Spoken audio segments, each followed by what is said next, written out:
Wow, what a season. It feels so strange to watch from the circus to Sinsmas as one unit after almost 2 years. I have many things I want to discuss, but first let me thank everyone who subscribed and supported and commented on my last video. I have reached 1K subs, which is an amount I still struggle to comprehend, and I cannot be more grateful for that. Don't worry, more BoJack videos are in the works, and a Baldur's Gate video that I'm kind of excited about. Anyways, let's get to discussing this episode and the season because whoo boy. I have a bunch of bullet points I want to get through, so I'm just gonna start off with pacing. Pacing in the second half of Season 2 has been a bit of a hit or miss. I feel like the best paced episode of the second half was Ghostfuckers, and the worst paced episode was Mastermind. That episode was a lot of fun, but went way faster than I think it should have. This episode, Sinsmas, was kind of in between. I'm still a little unsure, so I'll probably change my opinion as time goes on, but as of right now, I think it's paced pretty well. Anyways, I adore how they don't solve the conflict of Stolas and Octavia right away, letting Stolas' actions have legitimate weight that carry over into the next season, not just in terms of losing his rank, but also on his relationships. I am very excited for Season 3 to hopefully focus more on family, while Blitz and Stolas explore being in a romantic relationship with each other. Overall, on pacing, I think this episode was paced pretty well, but Ghostfuckers just had a bit better pacing in some parts. Moving on, something I kept repeating when watching this episode with my sibling was, "Am I dreaming?" It is so refreshing to see Stolas and Blitz just be with each other, even if Stolas isn't fully there mentally. Everything from their little fashion show, eating together, doing laundry, all of it serves as an opportunity for these two to actually exist near each other beyond their full moon escapades. Not to mention it serving to solidify to the audience why they should be a relationship in the first place, which leads into my next big highlight, Blitz's unadulterated support and care towards Stolas. It feels strange that only like 2 episodes ago this man was walking around too imp to simp, but it's not a case of complete character assassination because Ghostfuckers' apology tour and Mastermind pretty much tore down all of his walls bit by bit. Blitz's walls are dropped because he literally just watched all his coworkers / found family almost died himself and admitted that he loved them in that moment, and then watched Stolas almost die as a result of their relationship. It's important to remember that Blitz loves the people in his life, and his perception of Stolas' actions acted as a big obstacle in expressing his love for Stolas. Now that he has significant proofs that Stolas truly loves him beyond being an impish little plaything, he is absolutely not afraid to show support to this bird in any way, shape, or form. I am so glad that this is the route they decided to go with because it is extremely refreshing seeing Blitz so soft and loving, especially with Stolas. It's also really adorable that he wants to be a family with Octavia and is already imagining a way that can be so. Really hoping for some more Octavia and Blitz interactions in Season 3. Also, love the foreshadowing of the circus actually showing up here. Secretary Stolas had been a big fan theory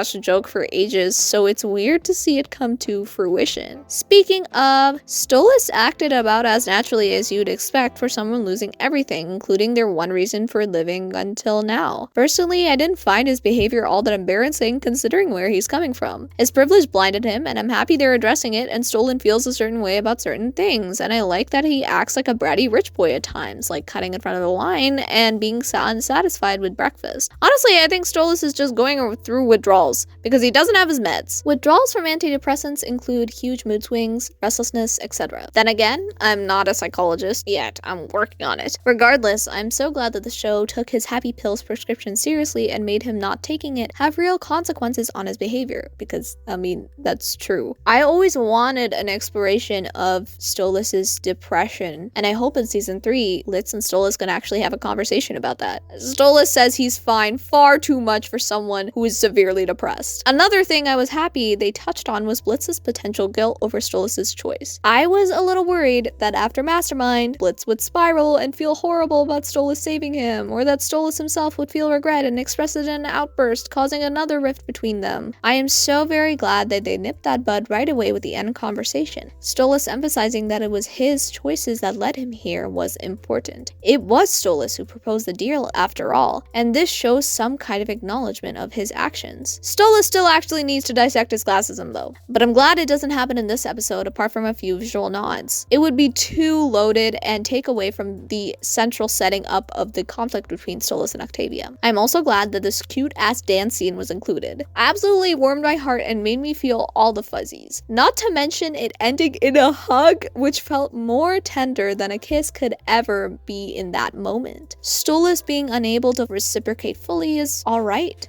Blitz doesn't need him to. It's a silent understanding that Blitz will be here until Stolas is okay, which is so beautiful and something I'd only ever dreamed would happen. Overall, their relationship was portrayed in the exact way I'd kind of wanted it to. A love that's new but comfortable. They know each other, but they don't. It's lovely to see their intimacy be slow and gradual, with both of them tiptoeing around lust because that was the driving force behind the relationship for so long.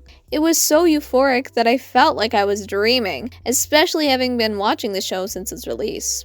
Okay, let's get into the stuff I legitimately didn't expect at all, starting with the most surprising thing, Millie's pregnancy. I'd clued her to be pregnant the moment she barfed and had mood swings, but like actually having it confirmed through a test was unexpected, and what was more unexpected for Millie to have the reaction that she did. Not that it's a bad decision. On the contrary, I find it incredibly refreshing that Millie is unsure and fairly devastated about potentially having a child. Millie has been established to have self-esteem issues associated with her race. I can only imagine whether their insecurities spawn from this, and how that might affect her decision whether to keep or not keep the child. And I'm really excited that hopefully that's explored in season 3. Regardless of whatever direction they take, whether she decides to keep it or not, I hope that it's a device to explore Millie more and that it's handled respectfully. Also, Sally being the first one Millie told makes their short together surprisingly plot relevant, especially for justifying her decision and comfort to tell her and not Moxie. We love Sally Mae in this house. Maybe they'll draw a parallel between Millie and Stolas in season 3, where Stolas acts as a voice of reason, urging that since she has a choice, which he did not,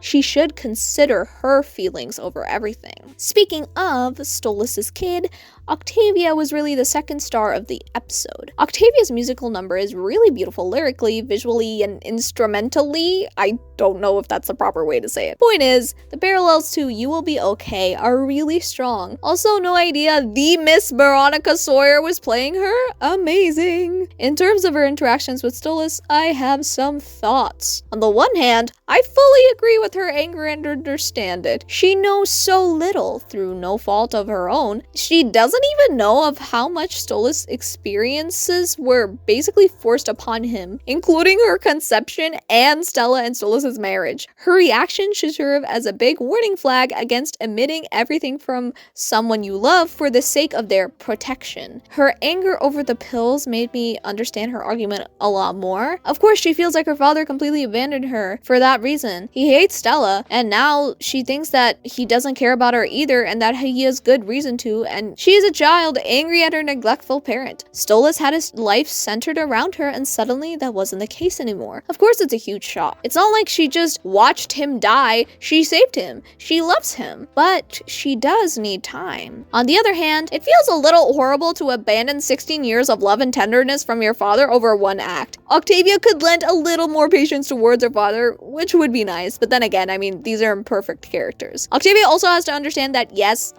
she was an obligation. First off, children are parents' obligations. It is a parent's obligation to care for their child, and it is Stolas' obligation to care for her. I understand that feeling though, and discovering that and feeling that it was her fault and hating yourself because she makes it feel like she made her dad depressed and made him take happy pills. Okay, I understand that. Overall, I'm interested to see where it goes, and I'm not really looking to make any sweeping statements about her arc because it's only season 2 of planned 5. I really dislike forming opinions before the show is even done. I'm interested in finding out Octavia's relationship with Stella and her self-esteem issues possibly affecting her behavior here. And I assume with some added context, her actions will probably make a lot more sense. And finally, it would be remiss to not discuss the animation. Saying the animation in this show is good is like saying the grass is green. A huge well done to the entire crew of animators, from the in-betweeners, storyboarders, to the compositors, the effects artists, and to the musicians, the sound effects,